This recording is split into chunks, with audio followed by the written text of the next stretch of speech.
Anda kembali di Kabar Petang. Pemirsa, kita langsung ke Prof. Asrorun. Prof, tadi Anda katakan bahwa judi online ini kan tidak sejalan ketika diberikan bansos untuk penjudi atau korban judi online. Seperti apa langkah atau upaya nyata yang dilakukan oleh MUI agar korban dari judi online ini tidak mendapatkan bansos? Karena kan ini tidak sejalan tadi, seperti yang Anda katakan dengan pemberantasan judi online itu sendiri.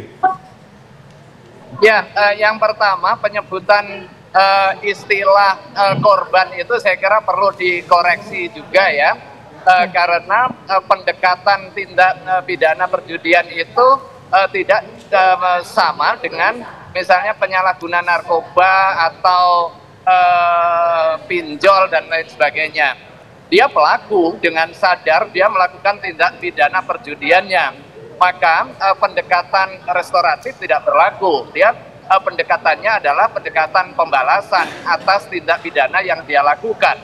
Saya kira komitmen yang disampaikan oleh Presiden dalam Itsus tadi itu cukup menggambarkan policy penanganan tindak pidana perjudian.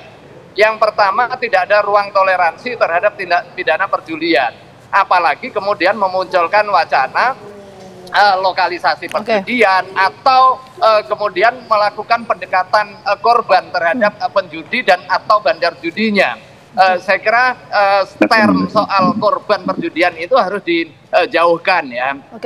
Kemudian yang kedua, apresiasi terhadap langkah cepat pembentukan Satgas.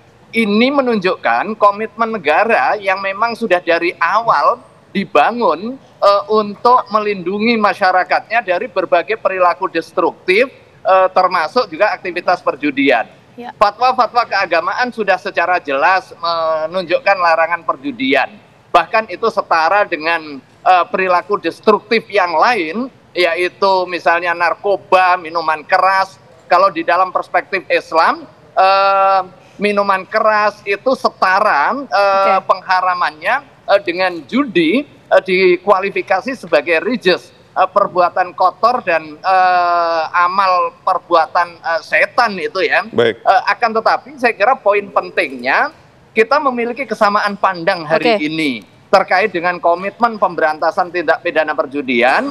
Kemudian ada fakta lain, maraknya platform-platform digital yang menyediakan aktivitas judi, sehingga banyak orang memanfaatkan itu untuk kepentingan aktivitas perjudian. Itu harus diputus mata rantainya dan keras hukumannya. Oke, Prof. Asrorun, artinya nggak senafas ya dengan komitmen tindak pemberantasan judi online. Kita menuju ke Bang Habib. Bang Habib, sebetulnya soal pemberian bantuan sosial ini apakah masih sebatas usulan atau memang ini sudah ada turunan peraturannya yang nanti bisa diimplementasikan? Seperti apa sebetulnya? Ya, tentu itu baru usulan, tapi memang sedikit saya luruskan. Kalau di norma hukum kita pasal 303 ya, ayat 1 dan 2 Kitab Undang-Undang Hukum Pidana, bahwa yang bisa dihukum itu adalah orang yang tanpa izin menyelenggarakan atau menawarkan perjudian. Jadi memang tidak termasuk orang yang bermain judinya.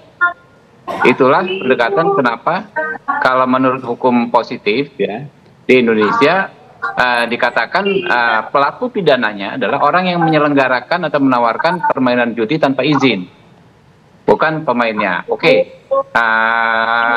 Kalau soal apakah orang-orang yang bermain judi lalu menjadi miskin, posisinya seperti apa?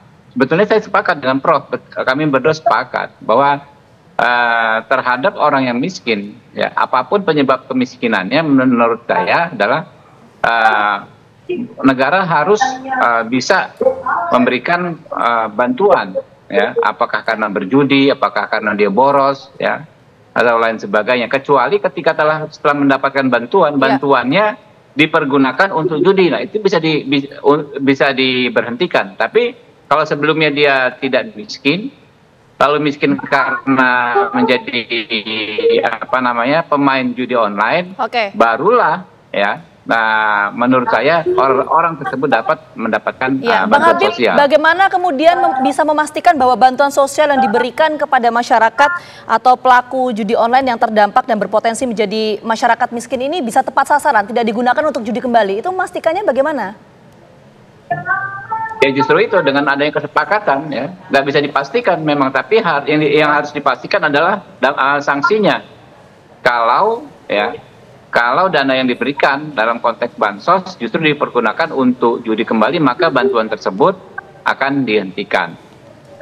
Baik, terakhir ke Prof. Asrorun, langkah nyata dari MUI untuk memberantas judi online ini seperti apa, Prof? Ya, yang pertama soal narasi itu saya kira perlu diluruskan, diklarifikasi. Bukan persoalan penjudinya, tetapi bansos itu didedikasikan untuk kepentingan masyarakat miskin agar dia dapat bergerak menjaga eksistensi dan juga kehidupannya yang layak. Saya kira poinnya itu.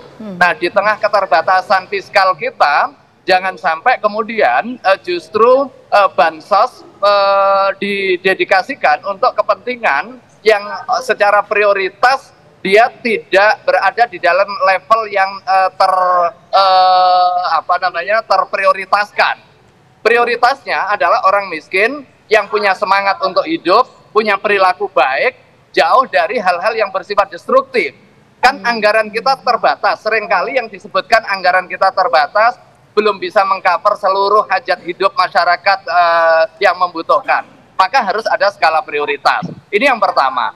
Kemudian yang kedua, terkait dengan langkah penanganan, saya secara pribadi maupun sebagai Ketua MUI Bidang Fatwa mendukung langkah-langkah cepat yang dilakukan oleh pemerintah dengan pembentukan Satgas Pemberantasan Judi.